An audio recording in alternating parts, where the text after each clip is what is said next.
pengunduran diri saya kepada Bapak Bupati Sumeneb. Jadi intinya kenapa? Yang pertama berkaitan dengan hal-hal isu-isu yang terjadi di luar. Ketika Ibnu Hajar itu lulus, karena wajar kan Ibnu Hajar itu gurunya.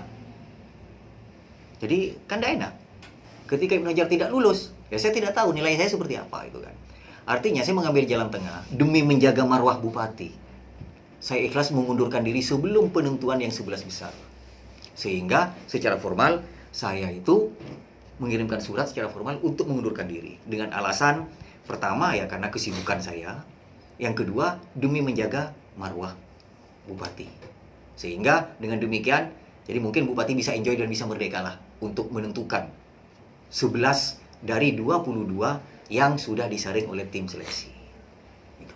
Kalau secara ranking berdasarkan tim sel itu tidak dibuka oleh bupati. Jadi barangkali teman-teman bisa konfirmasi ke bupati.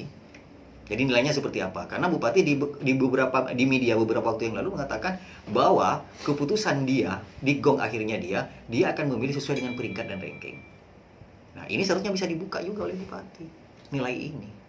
Jadi tidak hanya keluar-keluar di media bahwa dia itu akan menentukan 11 orang sesuai dengan ranking gitu. Harapan Mas Ibnu bagi yang lulus? Ya, harapan saya bagaimana mereka bisa berkiprah ya, bagaimana memajukan dunia pendidikan di Kabupaten Sumeneb. Dan mudah-mudahan mereka tidak offset dengan tim ahli pendidikan. Jadi bupati kan punya tim ahli pendidikan. Sementara Dewan Pendidikan itu mengikuti regulasi. Bahwa kabupaten kota itu harus ada Dewan Pendidikan.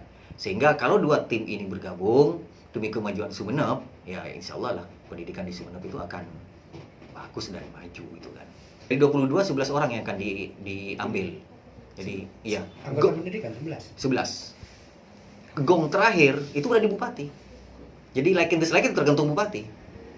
Jadi tim sudah selesai. Ketika tim menyerahkan 22 nama itu, maka bupati memilih 11 orang untuk dilantik dan dikukuhkan menjadi anggota Dewan Pendidikan.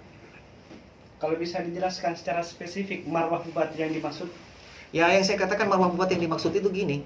Jadi kalau Ibnu Hajar lulus, mungkin akan dikecam. Maklum, itu gurunya. Waktu di MAN dulu. Nah, kalau tidak lulus, saya tidak tahu indikator apa kalau saya itu tidak lulus gitu kan gitu. Nah, dengan dua hal yang seperti inilah, saya mengambil jalan tengah. Sudah saya mengalah, saya mengundurkan diri. Mas Ibnu apa tidak terbalik dari niat awal untuk memajukan pendidikan di Sumeneb melalui Dewan Pendidikan lalu hari ini mundur? Enggak, karena pikiran saya begini. Jadi tidak mungkin ya tongkat yang bengkok itu melahirkan bayangan yang lurus bagi saya itu ya. Jadi niat awal ingin memajukan melalui ruang yang namanya Dewan Pendidikan. Tapi kenyataannya ketika saya dihadapkan dengan persoalan yang seperti ini, ya masih banyak saluran-saluran lain lah yang bisa saya masuki untuk mengembangkan pendidikan. Gitu kan. Gak sayang Mas Ibnu mundur? Enggak, ini sudah keputusan final ya, keputusan final. Sekali lagi, maaf, kebanggaan seorang guru itu apabila melihat muridnya itu sukses. Saya tidak ingin murid saya itu dicaci maki oleh orang hanya gara-gara seorang Ibnu lulus di Dewan Pendidikan.